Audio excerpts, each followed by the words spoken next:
লালমনিরহাট জেলার হাতীবান্ধা উপজেলায় friends association ৯৪ এর ঈদের মিলন মেলা রবিবার রাতে ক্যাম্ব্রিয়ান স্কুলের সৌজন্যে অনুষ্ঠিত হয়। এতে ১৯৯৪ সালের এসএসসি ব্যাচের বন্ধুরা মিলিত হয়। বন্ধুত্বের বাঁধন আরও দৃঢ় করতে ফ্রেন্ডস অ্যাসোসিয়েশন ৯৪ আয়োজন করেছিল এক হৃদয় ছোঁয়া রাতের মিলন মেলার। মনে রাখবেন, আমার সিলসারা কোম্পানির লেভেল সারা হলো, হ্যাঁ, আপনার কাটা ফাঁসা ধরা ভাঙ্গা মস্কা এবং যত প্রকারের কাটা জন্মের ফাটা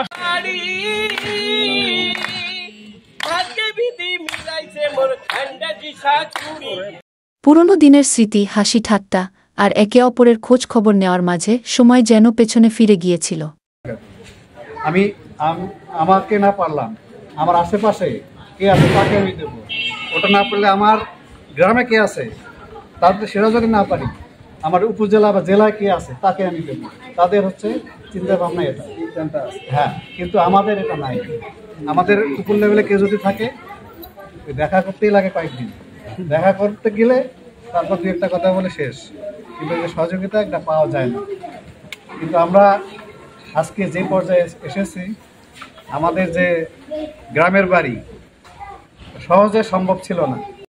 সকলের প্রাণবন্ত অংশগ্রহণে রাতটি হয়ে উঠেছিল আনন্দঘন ও স্মরণীয়।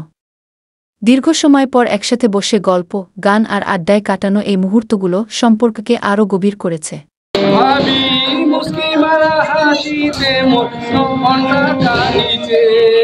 তাদের আমলের যে টিচারগুলো এখনো জীবিত আছে, যদি দুই একজন থাকে তাদেরকে, এবং কিছু সুদীজন মানে বাসা ৮-১০ জন, ২০ জন, ১৫ জন এরকম সুদীজনকে ইনভাইট করবো, তাদেরকে ডিনার করাবো এবং মাগরিবের পরে একটা ৯৪ সালের পক্ষ থেকে একটা উন্মুক্ত সাংস্কৃতিক অনুষ্ঠান হবে। আমাদের প্রত্যেকের সেবাতে চলার তৌফিক দান করেন, কোরআন সুন্নাহ অনুযায়ী জীবন যাপন করার তৌফিক দান করেন। ইয়া আল্লাহ, ইয়া আল্লাহ, ইয়া আল্লাহ, দুনিয়াতে যতদিন বেঁচে থাকবো আল্লাহ পারেন রাহমতকে আপনি কবুল মঞ্জুর করেন। এমন মিলন মেলা যেন আরও বহুবার ফিরে আসে, এই কামনা করেন সকল প্রিয় বন্ধুরা। বন্ধুত্ব চিরকাল অটুট থাকুক। অনুষ্ঠান শেষে দেশ ও জাতিসহ সকলের মঙ্গল কামনা করে মোনাজাত করা হয়। আগামীতে সকল বন্ধু মিলে ২ দিনব্যাপী ফ্যামিলি ডে আয়োজনের সিদ্ধান্ত গৃহীত হয়।